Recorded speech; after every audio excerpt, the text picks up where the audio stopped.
Le dernier message de Jésus, seuls ces 3 lieux résisteront à la grande tribulation Gigi Benitez. Il existe des mots que l'on entend comme on entend le vent dans les branches, un souffle, fragile, presque imperceptible. Un murmure qui ne cherche pas à convaincre, ni à se faire remarquer, mais qui attend, simplement, que l'on daigne l'écouter. Et pourtant, ce ne sont pas tous les mots qui touchent. Il y a des phrases qui glissent sur nous comme l'eau sur le marbre, et il y a celles qui traversent, comme si elles connaissaient déjà le chemin vers notre centre secret. Certaines paroles ne s'adressent pas à l'oreille. Elles ne s'adressent même pas à la pensée. Elles s'adressent à l'âme.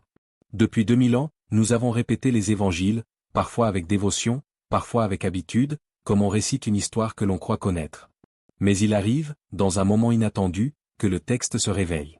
Comme si ces lignes anciennes, écrites dans un autre temps, par d'autres mains, avaient attendu exactement cet instant pour parler. On peut lire un verset 1000 fois. Et un jour, à la 1001e lecture, il se met à briller. Non pas parce que les mots sont différents, mais parce que quelque chose en nous a changé. Que celui qui a des oreilles pour entendre, entende. Ces mots-là sont un seuil. Ils disent autre chose que ce qu'ils semblent dire. Ils disent que l'important ne se trouve pas dans le son, ni dans la lettre, mais dans le feu intérieur. Comme si la véritable compréhension ne passait pas par le cerveau, mais par le cœur silencieux. Dans les textes sacrés, comme dans certains manuscrits retrouvés puis oubliés, il est fait mention d'un temps d'épreuve. Un temps que beaucoup ont appelé la grande tribulation. Ce mot a été chargé de peur, d'angoisse, d'attente catastrophique. Et pourtant, si l'on se tient très immobile, si l'on écoute, si l'on arrête de vouloir interpréter trop vite, ce mot n'a rien à voir avec la destruction.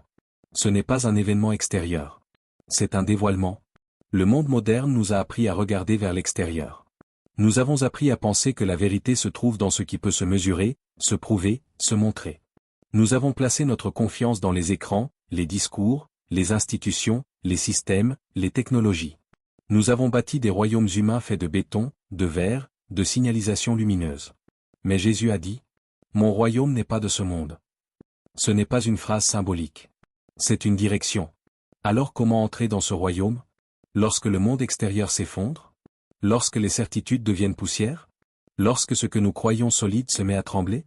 Certaines traditions anciennes, ignorées par l'histoire officielle, et certaines intuitions des mystiques silencieux, comme celle que décrit Benitez, parlent de 3 lieux. 3 lieux qui ne seront pas touchés par la tempête. Non pas 3 sanctuaires en pierre. Ni 3 montagnes sacrées. Ni 3 refuges secrets sur une carte. 3 demeures intérieures. Des lieux qui ne peuvent pas être conquis. Des lieux qui ne peuvent pas être détruits. Des lieux qui n'existent que pour ceux qui savent regarder autrement. Ces lieux ne se dévoilent pas dans la précipitation. Ils ne se montrent pas à ceux qui courent. Ils n'apparaissent pas sous l'éclat des projecteurs. Pour les percevoir, il faut ralentir. Se tenir au bord du silence. Le monde extérieur est rempli de bruit. De messages qui appellent, qui attirent, qui exigent notre attention. Nous avons l'habitude de répondre à tout. À la moindre notification, à la moindre sollicitation, à la moindre agitation. Mais ce que nous cherchons ne parle pas dans le bruit.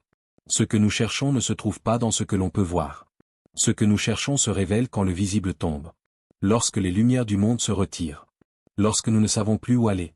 Lorsque la question devient plus vaste que la réponse. Alors seulement, quelque chose s'ouvre. Un passage. Une entrée. Une porte que l'on ne peut voir qu'avec l'intérieur. Mais pour marcher vers ces lieux, il faut d'abord apprendre à écouter autrement. Pas pour comprendre, mais pour reconnaître. Et c'est là que commence le voyage. Nous allons commencer par un passage que beaucoup ont déjà lu, souvent même récité, mais très rarement habité. Et la femme s'enfuit au désert, vers un lieu préparé par Dieu. Ce verset est issu d'un texte qui, depuis des siècles, effraie, intrigue, inspire. L'Apocalypse n'est pas un livre d'images catastrophiques, comme on le croit souvent. C'est un livre de signes, un livre de symboles, un livre qui montre ce qui est invisible à l'œil nu. Il ne parle pas seulement de la fin d'un monde, mais de la révélation d'un autre. Ici, la femme n'est pas une figure unique, ni un personnage historique que l'on pourrait identifier par un nom. La femme représente l'âme fidèle, celle qui cherche la lumière lorsque les ténèbres extérieures deviennent denses. Elle représente le peuple intérieur, non pas une communauté institutionnelle, mais la part de nous qui ne renonce jamais à Dieu, même lorsque tout autour semble s'éteindre. Et où va-t-elle? Elle fuit vers le désert. Le désert n'est pas la désolation géographique. Ce n'est pas un lieu abandonné ou vide. Dans la symbolique biblique, le désert est le lieu du retournement. Le lieu où il n'y a plus rien à quoi s'accrocher. Le désert signifie le dépouillement, là où tombent les illusions. Le silence, là où la voix intérieure peut enfin être entendue. La vérité sans décor, là où rien ne masque ce qui est. C'est là que commence le premier lieu. Premier lieu, le désert intérieur. Ce n'est pas un espace vide. C'est un espace libéré. C'est l'endroit où l'on cesse d'être défini par les regards des autres, les attentes, les rôles, les ambitions, les blessures même. Le désert intérieur est là où tout ce qui n'est pas essentiel tombe. Dans le désert, l'âme se tient nue devant Dieu. Non pour être jugée, mais pour être vue. Ce n'est qu'une première étape. Un autre texte, beaucoup plus doux, beaucoup plus intime, nous donne le deuxième lieu. Mon peuple habitera dans une demeure paisible, dans des habitations sûres, dans des lieux tranquilles. Une demeure paisible? Des lieux tranquilles? Mais où sont-ils? Ils ne se trouvent ni à Jérusalem ni sur aucune montagne sacrée marquée par une carte ou un pèlerinage. Les anciens le savaient, ce qui est sacré ne peut pas être localisé par des coordonnées. Ce lieu paisible n'a pas de mur. Il n'a pas de porte sculptée. Il n'a pas d'adresse. Et pourtant, il existe. Chacun y a accès. Deuxième lieu, la maison du cœur. C'est l'espace intérieur où l'on se tient devant Dieu sans masque. Dans ce lieu, il ne sert à rien de se justifier, de se défendre, de se mesurer. Ce lieu est fait de présence. Là, l'âme ne demande rien. Elle n'exige rien. Elle se tient. C'est l'endroit où la foi ne ressemble pas à une croyance mais à une respiration. Un espace où l'on est accueilli dans une paix que personne ne peut ni donner ni enlever. Ce lieu ne se cherche pas. Lorsque le cœur devient simple, lorsque les couches de protection se retirent, la maison intérieure apparaît.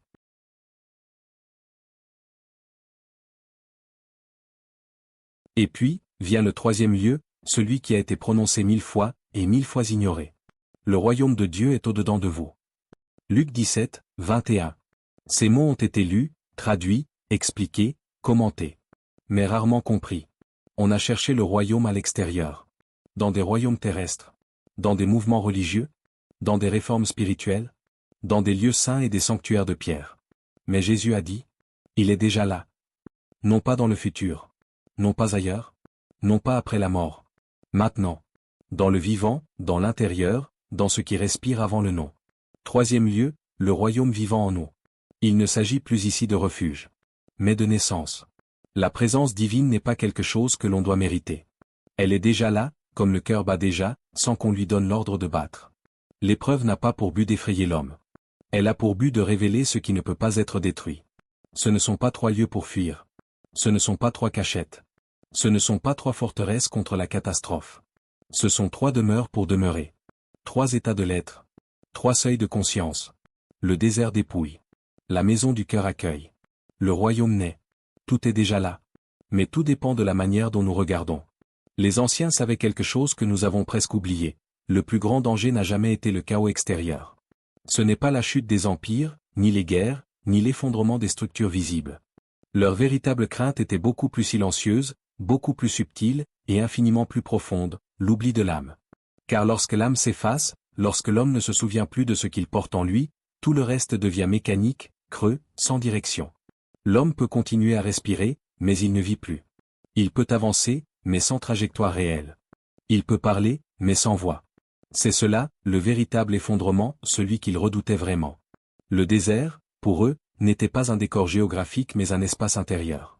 Un territoire dépouillé de tout ce qui encombre.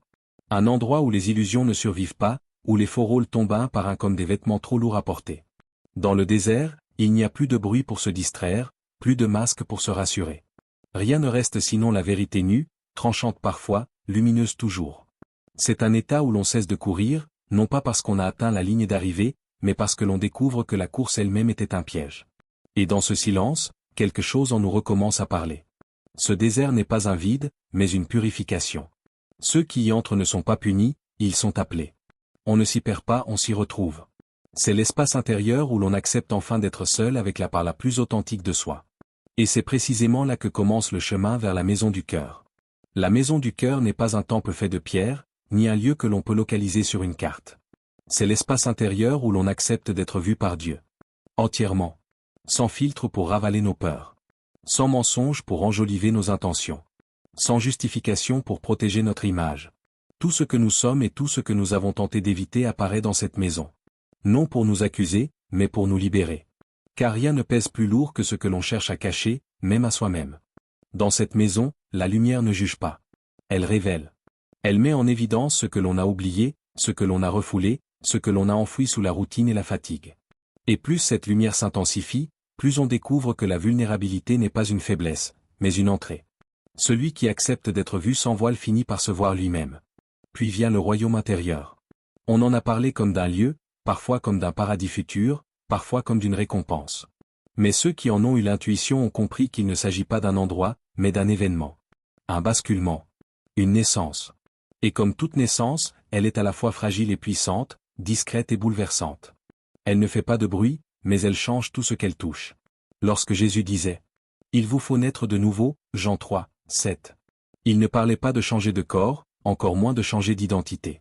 Il parlait d'un changement de centre. De passer d'une vie dirigée par l'extérieur, les attentes, les peurs, les regards, à une vie orientée depuis l'intérieur. Une vie qui ne réagit plus, mais qui rayonne. Naître de nouveau, c'est cesser de se construire à partir du manque, et commencer à se déployer depuis l'être. C'est passer de la survie à la présence. Et c'est précisément ici que prend tout son sens la grande tribulation. On l'a transformée en menace. On l'a imaginée comme une catastrophe globale, un effondrement total, un moment où tout s'écroule. Mais ceux qui lisent les symboles savent que la tribulation est moins un événement extérieur qu'un dévoilement intérieur. Elle n'est pas là pour détruire, mais pour ébranler ce qui ne peut plus tenir. Elle secoue les illusions, les routines, les attachements artificiels. Elle fait remonter ce qui a été étouffé. Elle déplace ce qui doit être transformé. La grande tribulation n'est pas une punition. C'est un appel. Un rappel. Un réveil. Elle vient dire, regarde ce que tu es devenu. Regarde ce que tu as oublié. Regarde ce que tu peux redevenir. Elle n'invite pas à survivre, mais à se souvenir. Se souvenir de l'âme. Se souvenir du centre. Se souvenir de cette naissance intérieure que chaque être humain porte comme un secret dans sa profondeur. Car au milieu du tumulte, au milieu des signaux alarmants, au milieu des bruits du monde, il reste un espace silencieux, intact, inviolé. C'est là que tout commence. C'est là que tout revient. Et c'est à cet endroit que la grande tribulation cherche à nous ramener non pour nous effrayer, mais pour nous réveiller. Ferme les yeux un instant. Pas pour fuir le monde, mais pour le laisser se reposer derrière toi. Pas profondément, simplement naturellement, comme si chaque inspiration était une main invisible posée sur ton cœur, et chaque expiration une permission secrète de relâcher ce que tu n'as plus besoin de porter. Tu l'as peut-être oublié, dans le tourbillon des heures, dans la routine qui avale les jours, dans les pensées qui tournent trop vite. Mais te voilà, vivant. Et ce souffle que tu sens maintenant glisser en toi, ce souffle n'est pas fabriqué par ta volonté. Il n'est pas à toi. Il t'est donné, encore et encore, depuis ton premier instant. C'est un don discret, offert sans condition, reçu sans effort. Tu n'as pas besoin d'aller quelque part pour retrouver ce don. Il ne dépend d'aucun voyage, d'aucune transformation spectaculaire. Il ne demande pas de toucher un sommet ou de franchir une frontière mystérieuse. Là où tu es, exactement comme tu es, suffit. Tu n'as pas besoin d'être quelqu'un d'autre. Rien ne te manque pour commencer. Rien ne doit être ajouté pour que le chemin s'ouvre. Les anciens appelaient cela la simplicité sacrée, cet état où l'on cesse de compliquer ce qui, depuis toujours, est déjà disponible. Le désert est là. Pas un désert qui assèche, mais un désert qui clarifie. Celui qui met en silence les bruits secondaires, celui qui te rend à toi-même. Il n'a pas besoin d'être grand, vaste ou dramatique. Son essence est intérieure. Il commence quand tu cesses de courir, quand tu acceptes que la vérité n'a pas besoin d'être cherchée loin, mais simplement accueillie. Le désert n'est pas vide, il est nu. Et c'est cette nudité de l'âme qui permet à ta propre lumière d'apparaître. La maison du cœur est là. Tu la portes en permanence, mais tu y entres rarement. Ce n'est pas un lieu d'effort, ni un espace réservé aux sages. C'est le centre fragile et puissant où tes émotions, tes blessures, tes espérances et tes intuitions se rencontrent. C'est une chambre secrète où tu n'as pas besoin de porter ton armure, où tu peux déposer ce visage social que tu ajustes chaque matin. Dans la maison du cœur, il n'y a aucune exigence. Tu n'as rien à prouver. Rien à défendre. Rien à accomplir. Tu y es simplement reçu. Et le royaume est déjà ouvert. Non pas comme un horizon lointain, mais comme une présence qui t'attend derrière un voile invisible. Il n'est pas à atteindre, il est à reconnaître. Ceux qui cherchent le royaume à l'extérieur le manquent souvent, parce qu'ils oublient de regarder à l'intérieur. Ceux qui le cherchent dans l'avenir passent parfois à côté du royaume qui se glisse silencieusement dans le présent. Le royaume est l'endroit où la paix ne dépend plus des circonstances. Où la lumière ne s'éteint plus. Où la confiance ne repose plus sur la logique, mais sur une certitude intime, presque familière, comme une mémoire ancienne qui revient. Alors demande-toi, doucement, comme on pose une question à un ami proche. Qu'est-ce que je garde encore qui m'alourdit ? Il n'y a pas de bonne ou mauvaise réponse. Peut-être un souvenir qui serre encore la poitrine. Peut-être une exigence impossible envers toi-même. Peut-être un rêve que tu crois devoir défendre alors que ton âme ne le porte plus. Peut-être simplement une peur, discrète mais tenace, qui s'accroche à tes gestes. Laisse la question flotter un instant. Elle n'a pas besoin d'être résolue. Elle a juste besoin d'être entendue. Puis laisse monter la suivante. Que dois-je déposer pour entendre la voix? La voix n'est pas bruyante. Elle ne s'impose jamais. Elle n'écrase pas. Elle ne force pas. Pour l'entendre, il faut parfois déposer quelque chose. Un rythme trop rapide, une pensée répétitive, une culpabilité ancienne, un besoin de contrôler ce qui ne peut pas l'être. Laisse cette question ouvrir un espace en toi, comme une fenêtre qui s'entr'ouvre et laisse passer un vent léger. Et demande-toi encore. Ai-je déjà senti la lumière intérieure qui ne s'éteint jamais? Peut-être oui. Peut-être non. Peut-être seulement une seconde, un instant minuscule, que tu as oublié. Cette lumière n'a rien de spectaculaire. Elle ne brille pas comme un feu. Elle ressemble plutôt à un calme. À une certitude douce. À une présence derrière ton regard, derrière ton souffle, derrière tout ce que tu crois être. Elle n'est jamais partie. Elle attend seulement que tu t'en souviennes. Ce que Jésus a laissé derrière lui, n'était pas un avertissement. C'était une invitation. Une main tendue. Une direction. Un rappel que le chemin intérieur n'est pas réservé aux saints, ni aux héros, ni aux initiés. Il est pour les vivants. Pour ceux qui respirent. Pour ceux qui doutent. Pour ceux qui cherchent. Pour ceux qui se relèvent. Pour ceux qui veulent simplement retrouver ce qu'ils ont perdu en chemin. L'épreuve à venir, quelle qu'elle soit, petite ou grande, extérieure ou intime, ne détruira que ce qui n'est pas vrai. Ce qui était déjà fragile, déjà mensonge, déjà artificiel. Elle ne touche pas l'essentiel. Car ce qui est vrai ne peut être brisé. Ce qui vient de Dieu ne s'effondre pas, il se révèle. Et si tu entres dans ces trois lieux, le désert, la maison du cœur, le royaume, tu découvriras quelque chose que tu as peut-être pressenti sans jamais l'entendre clairement.